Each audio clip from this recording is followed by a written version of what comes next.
అందరికీ నా హృదయపూర్వకమైన వందనాలు. ఈరోజు ఆరాధనకి కూడా వచ్చిన దేవుని పిల్లలు, విశ్వాసులైన మీ అందరికీ వందనాలు. అలాగే యూట్యూబ్ ద్వారా లైవ్ లో వీక్షిస్తున్న నా ప్రియమైన సహోదరులు దేవుని పిల్లలందరికీ కూడా నా హృదయపూర్వకమైన వందనాలు తెలియజేస్తూ ఉన్నాం. దేవుడు ఈ 2024 సంవత్సరం అంతా మనల్ని, మన సంఘాన్ని, మన ప్రాంతాన్ని, మన దేశ ప్రజలందరినీ దేవుడు తన కృపలో కాపాడినందుకే బిగ్గరగా దేవునికి స్తోత్రం చెబుదాం. దేవునికి స్తోత్రం కలుగునుగాక. హల్లెలూయా. కొందరు దైవజనులు నేను ఫోన్ లో చూస్తున్నప్పుడు ఈ సంవత్సరానికి ఇది చివరి ఆదివారం, దీనికి కొంతమంది అయ్యగారిని పెట్టిన పేరు ఏంటంటే కృతజ్ఞత ఆదివారం అంట అనండి. నేను ఫోన్ లో మనకి ఇప్పుడు ఇక సోషల్ మీడియా వచ్చినాక ఏ మూలలో ఏం జరిగినా అప్పటికప్పుడే తెలిసిపోతుంది. ఈ వారం కొందరు దైవజనులు ఈ ఆదివారానికి పెట్టిన పేరేంటంటే కృతజ్ఞత ఆదివారం అని పెట్టారు. అంటే ఈ సంవత్సరం అంతా దేవుడు మనం కాపాడినందుకు దేవునికి మనం ఏం చెల్లించాలా? కృతజ్ఞత. దేవునికి థ్యాంక్స్ చెప్పాలా. ప్రభువా, ఈ యొక్క సంవత్సర కాలం అంతా 365 రోజులు 52 ఆదివారాలు మమ్మల్ని, మా కుటుంబాన్ని, మా ప్రాంతాన్ని, మమ్మల్ని అందరినీ సజీవులుగా కాపాడినందుకే ఈ కోటాను కోట్లు స్తోత్రాలని దేవునికి మనం ఏం చెల్లించాలా? దేవునికి అన్నిటికంటే ఇష్టమైంది ఏంటంటే స్తుతులు, స్తోత్రాలు చెల్లించినప్పుడు దేవుడు ఎంతో ఆనందిస్తాడంట. మంచిది. దేవునికి మనం ఎల్లప్పుడూ కృతజ్ఞత కలిగిన వారిగా ఉండాలి. ప్రభువా, ఈ చివరి వారం నేనేం బోధించాలి, ఏం చెప్పాలి ప్రభువా అని బిడ్డలతో అని నేను దేవునికి ప్రార్థన చేసుకుంటున్నప్పుడు ప్రభు నన్ను ప్రేరేపించి చెప్పమన్నటువంటి ఒక మాట బైబిల్ గ్రంథంలో నుంచి ఈ సంవత్సరం ముగింపులోకి వచ్చిన మనతో ప్రభు నన్ను చెప్పమని నన్ను ప్రేరేపించిన ఒక మాట మీకు చెప్పి కొద్ది నిమిషాలు చెప్పి ఆశీర్వాదం ప్రార్థిస్తాను. దైవజనులు, నజరేతుల నుండి ఏదైనా మంచిది రాగలదా అంటే నతానీలు అన్న మాటకి పిలుపు వచ్చి చూడమన్నాడు. నజరేతుల గురించి అద్భుతమైన వివరణ. పెద్దలు కాబట్టి మంచి మాటలు చెప్పారు. విద్యులేని పామరుల్ని ఆనాడు వాక్యం బోధిస్తూ ఉంటే అన్నానంట, భూలోకాన్ని తల్లకిందులు చేసేవారు ఇక్కడికి వచ్చారనుకున్నానండి. అన్నాడు మన పెద్దయ్య గారి ఇక్కడ ఏమన్నా లేదు, కానీ దేవుడు బలంగా మన నాన్నగారిని వాడుకున్నాడు. అది దేవుని కృప. అది ఒక్కొక్కరిని ఒక విధంగా వాడుకుంటాడు. ఆనాడు జాలర్లకి లేనట్టుగానే మన పెద్దయ్య గారికి కూడా చదువు లేదు, దేవుడు వాడుకున్నాడు. చక్కని అయ్యగారు మాటలు చెప్పారు. ఈ రోజు మన వాక్య ధ్యానం కొరకు ప్రభు నన్ను ప్రేరేపించి చెప్పమన్న ఒక చక్కటి మాట సొలొమోను రాసిన సామెతల గ్రంథం 28వ అధ్యాయం 13వ వచనంలో ఒక మాట తీసి చదువుకుందాం. అతిక్రమమును దాచిపెట్టువాడు వర్ధిల్లడు, వాటిని ఒప్పుకొని విడిచిపెట్టువాడు కనికరం పొందుకొనును. హల్లెలూయా. చెప్పండి హల్లెలూయా. దేవుడు ఈ వారం మనకు చెప్పే సందేశం ఏంటి అని అంటే విడిచిపెట్టుట అనంటే అది ఈ సంవత్సరం జనవరి నెల మొదలుకొని ఈ డిసెంబర్ 29వ తారీఖు వరకు దేవునికి ఏవైతే మనలో అయిష్టమైనవి ఉన్నాయో వాటిని మనం ఈ సంవత్సరం ముగింపులో ఏం చేయాలా? చెప్పండి, ఏం చేయాలా? మరికొద్ది దినాల్లో దేవుని చిత్తం అయితే నూతన సంవత్సరంలో మనందరం కూడా ప్రవేశించిపోతున్నాం. యూట్యూబ్ ద్వారా కూడా దేవుని మాటలు వింటున్నా దేవుని బిడ్డలారా, ఏవైతే దేవునికి అయిష్టమై ఉన్నాయో వాటిని మనం ఏం చేయాలంట? విడిచిపెట్టాలి అనండి. ఈ ఆఖరి వారానికి వచ్చేసాం మనం. అతిక్రమములు దాచిపెట్టువాడు వర్ధిల్లడంట. ఆ సంవత్సరాలు మారినా, నెలలు మారినా, రోజులు మారినా వాడు వర్ధిల్లడు. ఎవరు? అతిక్రమములు దాచిపెట్టేవాడు. కొంతమంది చేస్తున్నారు, వాటిని ఏం చేస్తున్నారు? దాచిపెట్టుకుంటున్నారు. దేవుడు అంటున్నాడు ఈ సంవత్సరం ముగింపులో అతిక్రమములు దాచిపెట్టి వాడు వర్ధిల్లడు, కానీ వాటిని ఒప్పుకొని ఎవరి దగ్గర? దేవుని దగ్గర ఒప్పుకోవాలంట. ఈ సంవత్సరం ఈ 365 రోజుల్లో మన క్రియల ద్వారానో, మాట ద్వారానో, మన చేష్టల ద్వారానో, మన ఆలోచనల ద్వారానో దేవునికి ఎక్కడో చోట వ్యతిరేకమైన మనం చేసే ఉంటాం. వాటిని ప్రభు సన్నిధిలో ఏం చేయాలా? ఒప్పుకోవాలి అనంటే ఒప్పుకోవాలి. 30 కీర్తన గ్రంథంలో ఒక మాట రాయబడి ఉంటుంది. 32వ కీర్తన అనుకుంటాను. అది శ్రేష్టమైన మాటలు అక్కడ మనకు కనబడతాయి. ఈ సంవత్సరం ముగింపులోకి వచ్చిన దేవుడు నీతో మాట్లాడుతున్నాడు. దేవుని ఎదుట మనం ఒప్పుకొని విడిచిపెట్టాలి. ఏమైతే అమ్మా ఇటు చూడండి అయ్యగారికి దేవుడు ఇక్కడ గుడికి వెళ్ళమని చెప్పి అన్నప్పుడు దేవుడు మాట్లాడిన మాట వాగ్దానం ఏంటంటే నేను వారిలో వినుబుద్ధిని పుట్టిస్తాను అని ఒక మాట చెప్పమన్నాడని అయ్యగారు వాగ్దానంగా ఆ మాట చెప్పారండి అయ్యగారితో. అంటే మనకి ఏ బుద్ధి కావాలా? వినే బుద్ధి కావాలా? కృష్ణా జిల్లాలో దైవజనులకు ఎందరో పరిచయం ఉన్న ప్రభు ఆత్మ గద్దించి ఇక్కడికి నడిపిస్తున్నాడు. ఎందుకంటే మన సంఘం పట్ల దేవుడికి ఏదో ప్రణాళిక ఉందని ఆ దైవజనులు పంపిస్తున్నారు. ఈ దైవజనులే కాదు, ఏ దైవజనులు వచ్చినా వినే బుద్ధి కావాలి మనకే. అంచె దినాల్లోకి వచ్చేసరికి జనాలకంట అమాట చదువురాడు. ఎవరు తీసిన తిమోతికి రాసిన మొదటి పత్రికలో ఈ చివరి దినాల్లోకి వచ్చాం. అంచె దినాలంటే ఈ చివరి దినాల్లోకి మనం వచ్చేసి ఉన్నాము. ఈ అంచె దినాల్లోకి వచ్చేసరికి దేవుని సంఘంగా పిలువబడుతున్న దేవుని పిల్లలు అనబడినటువంటి అనేక మంది ఎలా ఉంటారో పౌలు గారి చక్కని మాటలు ఆనాటి ఆ పౌలు గారికి దేవుడు ఆ తిమోతి గారికి చెప్తూ చక్కని మాటలు తెలియపరిచారు.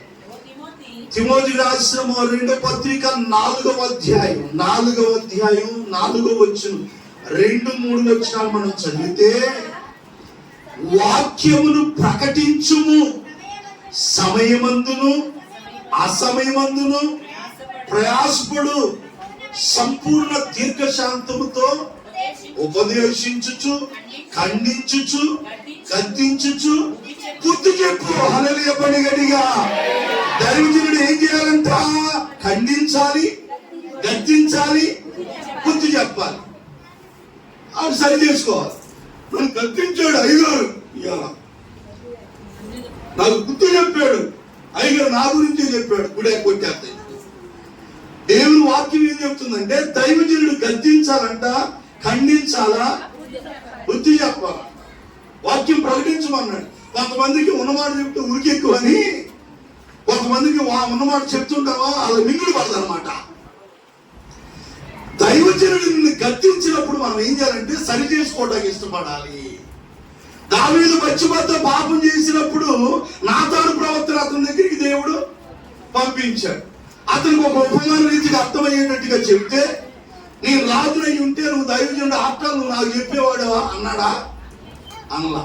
ఆయన ఏం చేశాడు? చేసిన తప్పుని పశ్చాత్తాపడ్డాడు. సావుకుడు వచ్చి గద్దించమన్నప్పుడు, అయ్యా ఒక పేదవాడికి ఒకటే గొర్రె ఉంది, ధనవంతుడి దగ్గర 100 గొర్రెలు ఉన్నాయి, ఆ 100 గొర్రెలు చాలా అన్నట్టుగా పేదవాడు గొర్రెని ఆశించి దాన్ని కోల్చుకొని తినేశాడు. రాజా అలాంటి ఏం చేయాలి అన్నాడు తెలివిగా.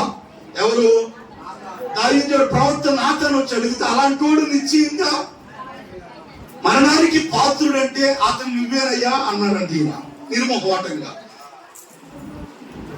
చెప్పేసి, నిర్మోహమాటంగా అయ్యారు మీరు రాజుని కదా నన్ను అంట అనలా. అని ఏం చేశాడు? గద్దించినప్పుడు సరి చేసుకోవడానికి ఇష్టపడ్డాడు. సహోదరి, నీ సేవకుడు నిన్ను గద్దిస్తున్నాడేమో, నీ సేవకుడు నీకు వాక్యాన్ని గద్దించి వాక్యాన్ని బోధిస్తున్నప్పుడు నీవు సరి చేసుకోవటానికి ఇష్టపడాలి తప్ప గుడి మానేసి వేరే గుడికి వెళ్ళటానికి చూసుకోకూడదు. ఈ రోజున కొంతమంది అలాగే తయారవుతున్నారు. వాక్యం చెప్తుంది అంచె దినాల్లోనంట, ఎందుకనగా జనులు హితబోధను సహింపక. ఏంటిది? దైవజనులు వాక్యం చెప్పారని చెప్పి ఏమన్నా చోకులు కానీ ఏమన్నా చెప్పారా? వాక్యం మాత్రమే చెప్పారు. కొంతమందికి వాక్యం చెప్తే ఏమవదు, నచ్చదు. వీళ్ళకి ఏం కావాలంట? తోకులు కావాలి. అందుకే అంటే అంచె దినాలకు వచ్చేసరికి ఇట్లా తయారవుతారంట. వాక్యం తెలిసిన వాడికి వాక్యమే కావాలి, కథలు చెప్పేవాడికి వాక్యం అర్థం కానివాడు ఉంటాడే. ఇవిడ నుంచి నవ్వుతున్నాడు, అసలు ఎడ చెప్పాడు అనుకున్నారు? కడుపు నొవ్వి కడుపు ఉబ్బిపోయి చెక్కలైపోయి మొక్క చెక్కలైపోయా. మరి ఏం నేర్చుకున్నారు? ఏమో గాని తెగ నవ్విచ్చాడు. అక్క ఎక్కడి నుంచి వచ్చాడు గాని. ఏంటిదే? నీకు నవ్వించేవాడు కాదు కావాల్సింది, వాక్యం కావాలి నీకు. హల్లెలూయా గట్టిగా. ఏం కావాలి? జనులు హితబోధను సహింపగా దురద చెవులు కలవాలి. ఆఖరి రోజులకు వచ్చేప్పటికి దురద ఎక్కువైతాడు చెవులకి. ఏంటి? దురద చెవులు గలవారై తమ స్వకీయమైన దురాలోచనలకు అనుకూలమైన బోధకులు, అసలు కాపరిని వదిలిపెట్టి నిన్ను కని పోషించి నిన్ను దేవుల్లో నడిపించిన అసలు కాపరిని వదిలిపెడతారంట. ఆఖరి రోజులు వచ్చేసరికి తొడుగు చెవులు గలవారై తమ స్వకీయమైన దురాశలకు అనుకూలమైన బోధకులు, అంటే తమ స్వకీయమైన దురాశలకు అనుకూలమైన బోధకులు తమ కొరకు పోగు చేసుకొని సత్య వాక్యములకు చెవినియక కల్పనా కథల వైపు తిరుగు కాలం వస్తుంది. హల్లెలూయా. ఏ కాలం ఇది అంటే అసలు అయ్యగారులు నువ్వు ఎవరి ద్వారా దేవుని ఎరిగి ఉన్నావు, ఎవరి ద్వారా నువ్వు దేవుల్లోకి నడిపించబడ్డావు, ఎవరి ద్వారా నువ్వు ఆత్మీయ దేవుల్లో ఎదిగావు, ఈ తండ్రిని మర్చిపోతారంట. తమకు అనుకూలమైన బోధకుల్ని పోగు చేసుకుని సత్యవాక్యములకు చెవి ఇవ్వరంట. కల్పన కథలు వీళ్ళకి ఎప్పుడు ఏం కావాలా? కథలు నవ్వించడం. టైం వచ్చినప్పుడు ఏదైనా సందర్భం వచ్చినప్పుడు ప్రభు కూడా ఉపమానం చెప్పాడు. ఉపమానం వేరు, ఒక విషయాన్ని అర్థం కావడానికి దేవుడు ఉపమానం చెప్పాడు. కామెడీ చేయటం అవి జోకులు అవి వేరు అనమాట. కొంతమంది అంచనీరాల్లోకి వచ్చేసరికి కామెడీ సాగుకున్నప్పుడు ఒక సినిమాలో కమెడియన్ లేకపోతే సినిమా హిట్ అవ్వదు. అట్లాగే ఇప్పుడు కొంతమంది ఏం చేస్తారంటే కమెడియన్లుగా తయారయ్యారు. కొంతమంది దైవ సేవకులు, అందరు కాదు, లైవ్ లో వింటున్న వారైనప్పుడు కూడా, ఎవరైనప్పుడు కూడా. ఎందుకంటే విశ్వాసులు కూడా ఎలా తయారయ్యారంటే తమకు అనుకూలమైన బోధకులు. ఆ దైవజనుడైతే ఉంది, ఆ దైవజనుడైతే ఎలా బోధిస్తున్నాడు. వాక్యం సత్యవాక్యానికి చెవిరిచ్చే కాలము పోయింది. ఇప్పుడు దేవుని వాక్యం ఏం చెబుతుందంటే ఆ వాక్యమును అతిక్రమను దాచిపెట్టువాడు వర్ధులను కానీ వాటిని ఒప్పుకొని విడిచిపెట్టువాడు కనికరం పొందుకుంటాడు. ఉన్నది ఉన్నట్టుగా చెబితే కొంతమందికి ఇది అవుతుంది. ఇప్పుడు ఈ యొక్క సంవత్సరం ముగింపులోకి వచ్చిన మనం చేయాల్సింది ఏంటంటే ఈ సంవత్సరం కాలంలో మనం చేసినటువంటి చిన్న చిన్న పొరపాట్లు ఏవైతే ఉన్నాయో అది ఎవరి మనస్సాక్షికి వారికి తెలుసు. నువ్వు చేసిన నీకు తెలిసింది, ఎవరు చేసిన వాళ్ళకి తెలుస్తుండదు. పరిశుద్ధాత్మ దేవుడు మనస్సాక్షి నేను గద్దించినప్పుడు నువ్వు దేవుని దగ్గర ఏం చేయాలో పశ్చాత్తాపడి, అయ్యా ఈ సంవత్సరం ముగింపులోకి వచ్చిన నేను నా ప్రతి పాపాన్ని నీ ఎదుట నువ్వేదో నీతి మంత్రులాగా నేనేం చేయలేదమ్మా, నేను అంత బాగానే ఉన్నానంటే మనం ఏం చేయలేదు. ఏదో మాట ద్వారానో, క్రియ ద్వారానో, ఆలోచన ద్వారానో, దేని ద్వారానో ఏదో ఒకటి చేసి ఉంటాం. ప్రభు దగ్గర ఏం చేయాలి? 32వ కీర్తన ఇందాక బిడ్డలు చదివింది, నా దోషమును కప్పుకొనక నా దోషమును కప్పుకొనక నీ ఎదుట నా పాపమును ఏం చేశానంటున్నాడు. గొప్ప రాజైన దావీదుకి అక్కడ దిక్కులేదు. నువ్వు నేను ఎంత ఆప్తాలు, మనం అంత ఆప్తాలు కాదు. ఆయన గొప్ప రాజు అయి ఉండి ఆయన చేసినటువంటి దోషాన్ని దేవుని ఎదుట కప్పుకోకుండా ఒప్పుకున్నాడు. మనం కూడా దేవుని ఎదుట సంవత్సరం ముగింపులో ఏం చేయాలా? ప్రభువా, ఏమో తెలుసో తెలియకో నేను చేసిన చిన్న చిన్న పొరపాటు, నా తొందరపాటు వల్ల అని మనం దేవుని దగ్గర ఏం చేయాలా? ఒప్పుకొని విడిచిపెట్టాలంట. చెప్పండి, ఒప్పుకొని విడిచిపెట్టిన వాడు కనికరం పొందుతాడు. ఒప్పుకోవాలి, ఒప్పుకున్న దాన్ని విడిచిపెట్టాలి. ఈ వారం నన్ను దేవుడు చెప్పాలన్నమాట, అది విడిచిపెట్టుట. చెప్పండి, విడిచిపెట్టాలమ్మా. విడిచిపెట్టకపోతే మనం కొత్త సంవత్సరాలు ఎన్నో వస్తుంటాయి, మనం ఏవైతే విడిచిపెట్టాలో అవి విడిచిపెట్టకపోతే మనం దేవుని ఆశీర్వాదాలు పొందుకోలేము. 2025 పోయి 26 వస్తుంది, 26 పోయి 27 వస్తుంది. సంవత్సరాలు మారుతుంటాయి తప్ప నీ బ్రతుకు మారదు. కాబట్టి 2024 ముగింపులో నీవు ఏదైతే విడిచిపెట్టాలో వాటిని విడిచిపెట్టడం నేర్చుకో. కొంతమంది విడిచిపెట్టకుండా అలాగే కొత్త సంవత్సరంలో పెడతారు, దానివల్ల ఆశీర్వాదం ఉండదు. గతంలో నువ్వు అబద్ధాలు ఆడేదాన్ని, గతంలో నువ్వు చెడ్డ మాటలు పలికేదాన్ని, గత సంవత్సరంలో ఏవేవో చేయకూడని పనులు చేసేదాన్ని. ఈ సంవత్సరం ముగింపులో నువ్వేం చేయాలంటే వాటిని పులి స్టాప్ పెట్టేయాలి. వాటిని నువ్వేం చేయాలంటే విడిచిపెట్టాలి. ఒక నూతనమైన వ్యక్తిగా మనం కొత్త సంవత్సరంలో ప్రవేశించాలి. ఒక చిన్న ఉదాహరణ చెప్పి ప్రార్థన చేస్తాం. ఇంకొక 10 నిమిషాలు చెప్తా. 10 నిమిషాలు దేవుని స్తోత్రం. ఎప్పటి గట్టిగా లూకాసు సువార్త యేసు ప్రభువారు చెప్పినటువంటి మాటలు. యేసయ్య భూమి మీద ఉన్నప్పుడు అనేక గ్రామాలు తిరుగుతూ సంచరిస్తూ ఉన్నప్పుడు అనేక సంగతులు యేసయ్య బోధిస్తూ వచ్చాడు. అనేక మందికి దేవుని సువార్తను ప్రకటిస్తూ వచ్చాడు. అనేకులను వెంబడించని నేను బోధించాడు. లూకాసు సువార్త 5వ అధ్యాయం 27వ వచనం చదవండి ఒకసారి. అటు పిమ్మట లూకాసు సువార్త 5:27 అటు పిమ్మట ఆయన బయలుదేరి లేవి అను ఒక సుంకరి సుంకపు మెట్టునొద్ద కూర్చుని ఉండుట చూచి నన్ను వెంబడించుమని అతనితో చెప్పగా ఏమన్నాడంట? ఎవరన్నారు? యేసే అన్నాడు. ఎవరిని? సుంకరి లేవి అను ఒక సుంకరి. లేవి అను ఒక సుంకరి. సుంకరుల్ని భయంకరమైనటువంటి పాపులుగా పరిగణించేవారు బైబిల్ కాలంలో. ఎవరిని? సుంకరుల్ని. కాబట్టి అలాంటి లేవిగా పిలువబడుతున్న సుంకరిదే అనేటువంటి వ్యక్తి దగ్గరికి వెళ్ళి ఆయన సుంకపు మెట్టు దగ్గర కూర్చొని ఉన్నాడంట. ప్రభు అతని దగ్గరికి వెళ్ళి ఏమన్నాడు? నన్ను వెంబడించు. హల్లెలూయా. ఏమన్నాడు? నన్ను ఫాలో అవ్వమన్నాడు. నన్ను వెంబడించు. ఎవరిని? ఆ లేవి అనబడినటువంటి సుంకరి ఆ సుంకపు మెట్టు దగ్గర కూర్చొని ఉన్నాడంట. ప్రభు అతని దగ్గరికి వెళ్ళి అన్నాడు, నన్ను వెంబడించు అన్నాడు. అప్పుడు ఈయన ఏం చేశాడంటే, అక్కడ రాయబడి నాకు నచ్చిన మాట ఏంటంటే, సమస్తమును విడిచిపెట్టి. హల్లెలూయా. గట్టిగా. సమస్తం అంటే ఏంటి? అన్ని విడిచిపెట్టాడు. మనం ఇప్పుడు దాకా కొన్ని విడిచిపెట్టాం. లైవ్ లో కూడా కొందరు వింటున్నారు దేవుని మాటలు.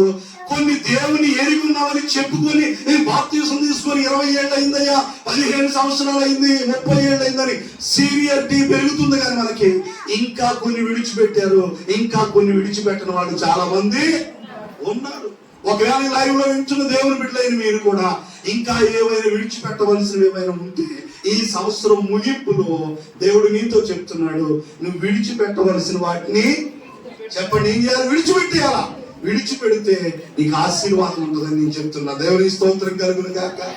ఆ సుంకరితో దేవుడు మాట్లాడుతున్నాడంట, నన్ను వెంబడించు. ఏమంటున్నాడు చెప్పండి అమ్మా. మనం అందరం ఎవరిని వెంబడిస్తున్నాం? యేసయ్యని వెంబడిస్తున్నాం. హల్లెలూయా. గట్టిగా. ఎవరిని వెంబడిస్తున్నాం? మన నాయకుడు, మన గురువు, మన యొక్క బోధకుడు ఎవరంటే యేసయ్య. ఆయన్ని వెంబడిస్తున్న మనం ఏం చేయాలా? సమస్తాన్ని విడిచిపెట్టాలా. చెప్పండి. సమస్తాన్ని అంటే కొన్ని దాచుకొని కొన్ని విడిచిపెట్టడం కాదు, సమస్తాన్ని విడిచిపెట్టాలండి. దేవుని దగ్గరికి వచ్చినప్పుడు నీ పాత రోత అలవాట్లన్నీ నువ్వు విడిచిపెడితే నువ్వు దేవుని నిన్ను ఉపయోగించుకుంటాడు. దేవుడు నిన్ను వాడుకుంటాడు. ఏదో ఒక కృపని, ఏదో తలాంతు నీకు ఇస్తాడు. మనమేమో కొన్ని విడిచిపెడుతున్నాము, కొన్ని విడిచిపెట్టట్లా. సహోదరి సహోదరుడా, ఈ సంవత్సరం ముగింపులోకి వచ్చావు. ఎప్పుడు విడిచిపెడతావు? ఇంకా నువ్వు విడిచిపెట్టవలసినవేవో నీకు తెలుసు. నేను మళ్ళా కొత్తగా వాటి గురించి చెప్పవసరంలా. విడిచిపెట్టవలసిన అలవాట్లేవో అవి నువ్వు దేవుని నిన్ను అడుగుతున్నప్పుడు అవి నువ్వు విడిచిపెట్టినట్లయితే దేవుడు నిన్ను నీ కుటుంబాన్ని ఆశీర్వదిస్తాడు. సమస్తమును విడిచిపెట్టి లేచి ఆయనను వెంబడించారంట. అంటే మన దేవుణ్ణి వెంబడించాలంటే మనం ఏం చేయాలంటే సమస్తాన్ని దేవుని దగ్గర. ఆయన పరిశుద్ధుడు. ఆయన ఎవరు చెప్పండి? పరిశుద్ధుడు. పరిశుద్ధుడిని వెంబడిస్తున్నటువంటి మనం కూడా అంతే పరిశుద్ధంగా ఉండాలి. దేవునికి అయిష్టమైన వాటిని మనం విడిచిపెట్టేసి దేవునికి ఇష్టలుగా మనం జీవించాలి. దేవుడు చాలా సార్లు చెప్తూ ఉన్నాడు, దేవునికి ఏవైతే అయిష్టమైనవి ఉంటున్నాయో వాటిని మనం విడిచిపెట్టే వారిగా మనం ఉండాలి. ఇంకా మత్తయి సువార్తలు, మార్కు సువార్తలు కూడా మనం చదివినప్పుడు ఆనాడు చేపలు పట్టుకుని ఆ జాలలతో కూడా దేవుడు మాట్లాడినప్పుడు వారు కూడా ఏం చేశారంట చెప్పండి?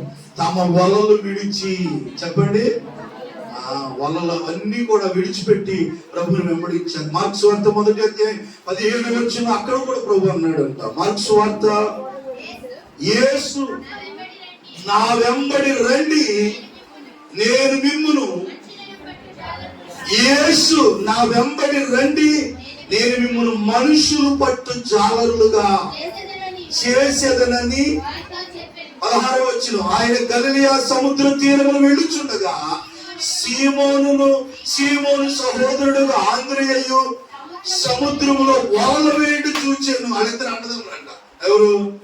సీమోను సహోదరుడు ఆంద్రియ గలిలయ సముద్రములో వలలు వేసుకుంటా చేపలు పట్టుకుంటా ఉన్నారంట. ప్రభు వాళ్ళిద్దరి దగ్గరికి వచ్చి ఏమన్నాడు?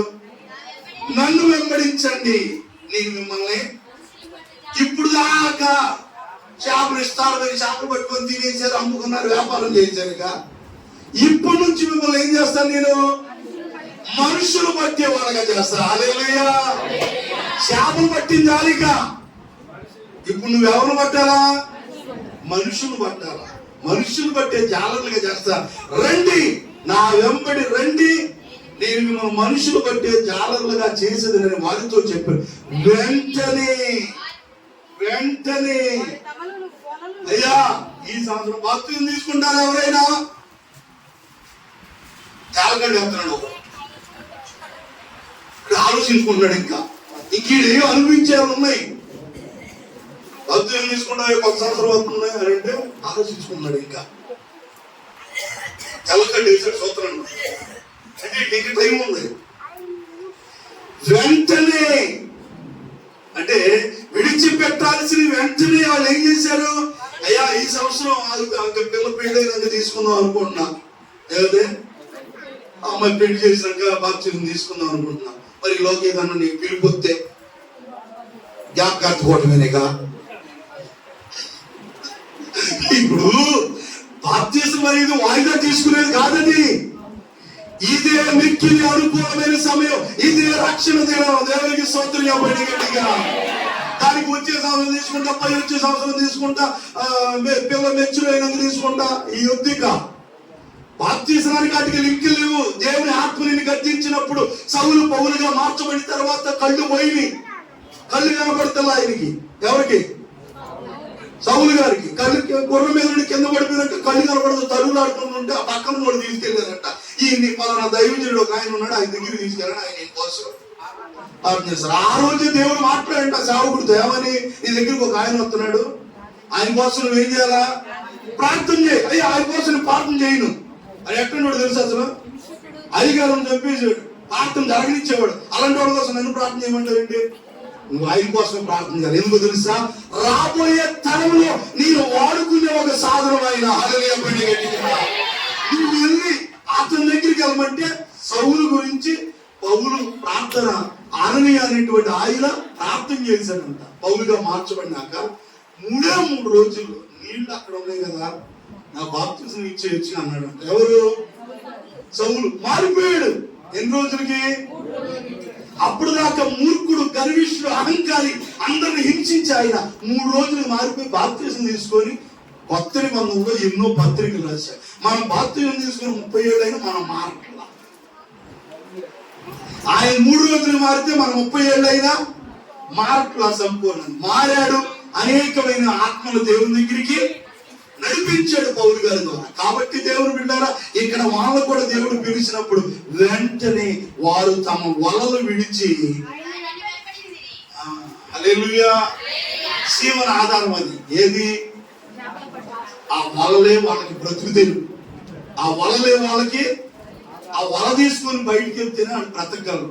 కానీ ప్రభు పిలిచాడంట, నేను మిమ్మల్ని మనుషులు పట్టే జాలలు చేస్తానంటే ఆ వలలో వెంటనే ఆలస్యం చేయాలి, వచ్చేస్తామని ఆ వల్ల అక్కడ విడిచిపెట్టి ఏసైతో బట్టి వెళ్ళిపోయారంట. అందుకని దేవుడు వాడుకున్నాడు అట్లాగా. హల్లెలూయా. సహోదరుడా, నేను చెప్పే మాట ఒకటే, ఈ సంవత్సరం ఆఖరి ఆదివారం ఇది. నువ్వు ఏది విడిచిపెట్టాలో అది నీకు తెలుసు. నీ మనస్సాక్షిని అడుగు, తండ్రి నేను ఏమి విడిచిపెట్టాలి? ఆది కాండంలో ఒక్క మాట చదివించి ముగించేసుకున్నాం. ఆ వ్యక్తుల గురించి మనందరికీ బాగా తెలుసు. కానీ ప్రభు నన్ను ప్రేరేపించి చెప్పమన్న ఒక్క మాట, ఎందుకంటే మనం విడిచిపెట్టవలసిన వాటిని ఈ సంవత్సరం ముగింపులో మనం విడిచిపెడితే రాబోయే కొత్త సంవత్సరం మనకి ఎలా ఉంటది? ఆశీర్వాదకరంగా ఉంటుంది. నేను ఇంకా ఈ అలవాటు మానను, నేను ఈ అలవాటు ఎట్టాగా ఉంటుందని కంటిన్యూ చేస్తున్నాను అనుకో, నువ్వు ఆశీర్వాదం పొందుకోలేను. దేవుని ఆశీర్వాదం నీ మీదకి రాదు. విడిచిపెట్టవలసిన వాటిని విడిచిపెట్టాలి. ఆది కాండం 39వ అధ్యాయం 9వ వచనం చదువునా. 7వ వచనం చదివి 9వ వచనం చదువమ్మా, చదువుతలే. అటు తరువాత యోసేపు పైలైను, యోసేపు రూపవంతుడును సుందరుడనై ఉండెను. యోసేపు ఎలాంటి వాడంట? రూపవంతుడు, అందగాడు. ఎవరు? ఇది చూడండి, ఆర్డర్ ఆర్డర్ అన్నట్టుగా మల్ల గుర్తు చెప్పాలి. హల్లెలూయా. రేపు సుట్టు పెడతాం సరే, పగిలిపోతుంది ఏదో దేవుని స్తోత్రం కలిగింది. కానీ ఇప్పుడు యోసేపు రూపవంతుడును సుందరుడై ఉండను. నువ్వు అనుకుంటున్నావు నేనే అందగాన్ని అని మనం అనుకుంటాం. యోసేపు చాలా అందమైన వ్యక్తి అంట. ఎవరు? యోసేపు 12 మంది కుమారుల్లో మనోడు చాలా అందగాడు. ఎవరు? యోసేపు. దేవుడిచ్చిన అందం అది. ఎవరికైనా ఎవరిచ్చేది? దేవుడిచ్చేదే. మమ్మ అనేది అమ్మ దేవుడిచ్చిన అందం కావాలి కానీ పెట్టడం అమ్మ మనకెందుకురా ఇడదే. అందుకని దేవుని కోపం పెట్టి ఏం రాసుకోడు. దేవుడు ఎందుకు మనక ఎన్ని దేవుడిచ్చిన కాడికి ఎట్టగట్టు ఉంటే సరిపోదు. కానీ మా పెద్దమ్మ గారు, మా అమ్మగారు ఎక్కడ మహిమలో ఉన్నారు. అక్కడికి వెళ్ళినప్పుడు మాట్లాడుకుంటాం మన అందరం కూడా. ఎక్కడ? అక్కడ భారతంలో దేవుని స్తుతులు ఉంటాయి. మనం అయ్యగారు, పెద్ద అయ్యగారు మన అందరం కలుసుకుంటాం. మళ్ళీ అక్కడ ఉంది మనకి ఒక మీటింగ్. దేవుని స్తోత్రం కనుక నిరీక్షణ. అది ఏంటది? నిరీక్షణ. అదే నిరీక్షణ. చూస్తాం మన అందరినీ. మీ నాన్న, మా నాన్న, అమ్మ, మన పితరులు ఎవరైతే ప్రభువునందుండి నిద్రించారో వాళ్ళందరినీ దేవుడు లేపుతాడు. అదే నిరీక్షణ. క్రైస్తవుకున్న నిరీక్షణ అదే. లేదంటే ఈ ప్రార్థన ఎన్ని అనవసరం. ప్రభు రాకడలో మనందరం కూడా లేపుతాడు. సరే, అది పక్కన పెడితే యోసేపు రూపవంతుడును సుందరుడై ఉన్నప్పుడు అటు తరువాత అతని యజమానుని భార్య యోసేపు మీద కన్ను వేసి తనతో శయనించమని మనోడు ఒక ఇంట్లో పనిచేస్తున్నాడు. మనోడు ఎవరు? యోసేపు ఒక యజమానుని ఇంట్లో పనిచేస్తున్నాడు. ఆ యజమానుని భార్య ఎవరి మీద కన్నేసిందంట? సాతాను నీ మీద ఏమేస్తుంది అనండి. ఏమేస్తుంది? నీ మీద కన్నేసి రక్షణ పొందిన నిన్ను ఎలాగైనా దేవునికి దూరం చేయాలని సాతాను నిన్ను కన్నేసి వస్తుంది అనమాట. అప్పుడు నువ్వేం చేయాలా? జాగ్రత్త కలిగి ఉండాలా. హల్లెలూయా. యోసేపు యజమానుని భార్య అతన్ని అందాన్ని చూసి మైమరిచిపోయి కన్నేసి తనని శయనించమని చెప్పిందంట. ఈయన ఏమన్నాడు? అయితే అతడు ఒప్పక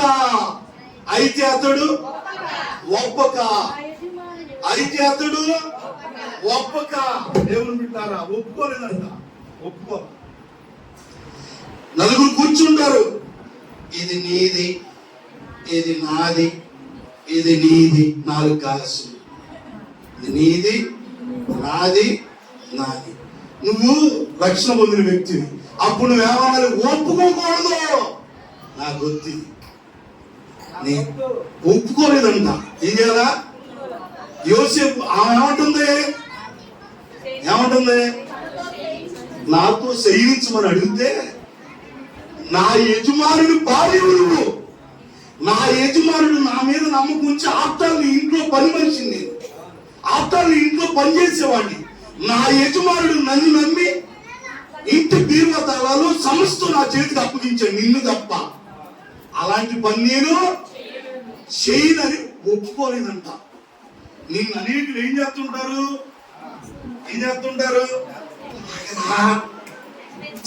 చెప్పంగా మీ చెప్పాలి ఎవరితో అంటారు. నువ్వేం చేయకూడదంటే ఒప్పుకోకూడదు. నువ్వు నాకు ఏదని నేను తాగనని ఒప్పుకో. 6 గంటలు ఈడే తాగిచ్చి ముందే పడతాడు. వాళ్ళకంటే ముందు ఈడే మూతి పెట్టేసి కుడికి తాగేసి ఇదేమి ఎరగనట్టుగా.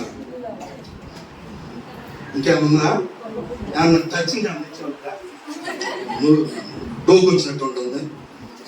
ఏం చేయాలంటే ఒప్పుకోదు. సముద్రుడా నేను ప్రేమించి చెప్తున్నా, ఒప్పుకోలేదంటే యోసేపు పాపం చేయాలని ప్రేరేపించా. నువ్వు రక్షణ పొందిన దానివి. నేను మగవాళ్ళు, ఆడవాళ్ళు, స్త్రీలు, పురుషులు అందరికీ చెప్తున్నా, లోకంలో సాతాను అనేవాడు నిన్ను ఆకర్షించాలని చూస్తుంది, పాపం వైపు లాగాలి. అది తాగుడైనా ఇంకోటైనా సాతాను నిన్ను ఏదో ఒక ఎరేసి నిన్ను దేవునికి దూరం చేయాలి. నువ్వేం చేయకూడదంటే నేను మానేసాను. నేను మానేసి ఛానల్ అయింది, నేను తాగనన్నాను. ఈడే తెచ్చిపోతానంట దౌర్భాగ్యుడు. యేసు రక్తం జారి. యోసేపు ఒప్పక నా యజమానుడు తన కలిగినదంతా నా చేతికి అప్పగించను కదా, నా వశంలో తన ఇంటిలో ఏమున్నదో అతడు అసలు ఇంట్లో ఉందా అని తెలియదండి. అసలు తమ్ముడికి కూడా ఇస్తాడు తాళం. ఆ భార్యకి ఇచ్చేటాకే మొత్తాడికి పెట్టుకుని వెళ్తున్నాడు. ఇక్కడ ఇంట్లో కట్టుకున్న భార్యకి తాళం ఇవ్వడానికి ఆ మీద నమ్మకం చాలక తాళం మొత్తాడికి పెట్టుకుని వెళ్తున్నారు. ఎందుకని? నమ్మలేక. యోసేపు ఎవరు? కొనుక్కొచ్చుకున్నారంట. ఆయన ఎక్కడి నుంచో పని చేస్తాడు. ఆయన అన్నాడంట, ఆయన నా ఇంట్లో నాకు ఒక్క ముద్ద ఆహారం పెడితే చాలయ్య అన్నాడు. ఎంత నమ్మకస్తుడు చూడండి. ఈయన కూడా అలాంటివాడే, అంతే నమ్మకంగా ఉన్నాడు.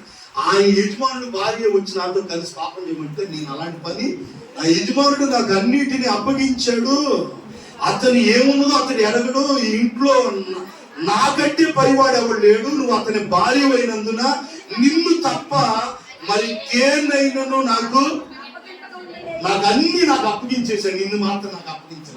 నేను అలాంటి పని ఎవరు ఉర్రూతులుగుతుంది. పాపం చేయటానికి శరీరం ఉర్రూతులుగే వయసు యోసేపుది, కానీ ఒప్పుకోవాలి. అది పరిశుద్ధతను కాపాడుకోవడం అంటే. ఆశ్చర్యకరమైన సంగతి ఏంటంటే, కాబట్టి నేను ఎట్లు ఇంత ఘోరమైన దుష్కార్యము చేసి దేవునికి విరోధంగా పాపము కట్టుకుందునని, తన యజమానుడు ఇంత ఘోరమైన దుష్కార్యము చేసి నేను ఎలాగో పాపము కట్టుకుందునని తన యజమానుడు భార్యతో అంటే, ఆ మొహంతా ప్రక్కన పెట్టుకుని ఈడు అక్కడ స్వచ్ఛదాతమ్మలాగా ఉన్నాడు అని మొహం ముడుచుకుని ఉంటే మళ్ళీ రెండోసారి ట్రై చేసిందంట. ట్రై చేస్తుంటారు కొంతమంది దౌర్భాగ్యులు. ఏం చేద్దాం? ఒకసారి అడిగిందంట, ఒప్పుకోలేదంట. మనోడు చేయనమ్మ నేను అలాంటి పని శ్రద్ధ చేసి నేను ప్రభుని తెలుసుకున్నాను, ఎవరు తండ్రి ఎవరో నాకు తెలిసి నేను అలాంటి పని చేయననుకుంటా. కింద భాగంలో రాయబడి ఉన్న మాట ఏంటంటే, ఒక్క మాట చదివించి ముగించేస్తా. అని ఏమంటే తినము అనండి. ఏముంది అక్కడ? తినదినం అంటే ఒక రోజు పోయేదన్నమాట.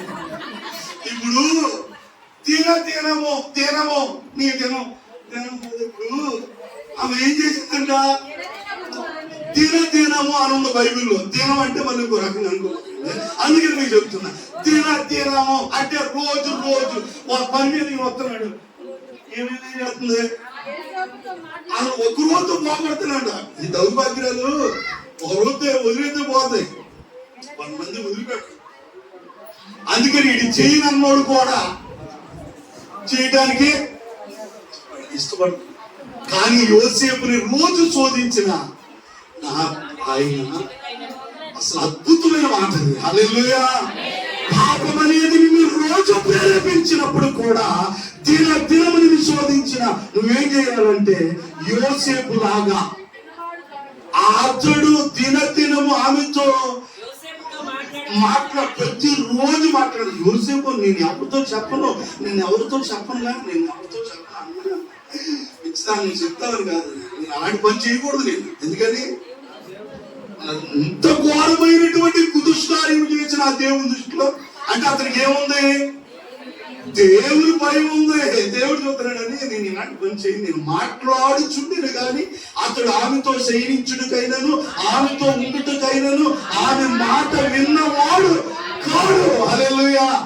నేను ఎంతసేపు మాట్లాడినా, ఎంతసేపు ఇసుకించినా, ఎంతసేపు నన్ను టెంపుడు చేయాలని చూసినా, నన్ను పడగొట్టాలని చూసిన, నేను నీ మాట ఎందుకు అని మనోడు భీష్మించుకొని కూర్చున్నాడు అంట. సోతారా నిన్ను అంటుంది ఎవరు? ఎంత లొంగవో తీరు చూస్తానంటే ఆ తర్వాత తన పని మీద అట్లుండగా ఒకనాడు అట్లుండగా ఇలా రోజు జరుగుతుందంట. అడుగుతుంది నేను ఒప్పుకోట్లా నేను పని చేయనంటున్నాడు. పరిశుద్ధంతా కాపాడుకుంటున్నాడు భయం కలిగంటే. అట్లుండగా అంటే ఇలా జరుగుతూ ఉండగా ఒకనాడు యోసేపు తన పని మీద ఇంటి లోపలికి వెళ్ళినప్పుడు ఇంటి మనుషుల్లో ఎవరు అక్కడ? ఎవ్వరు లేరు. అప్పుడు ఆమె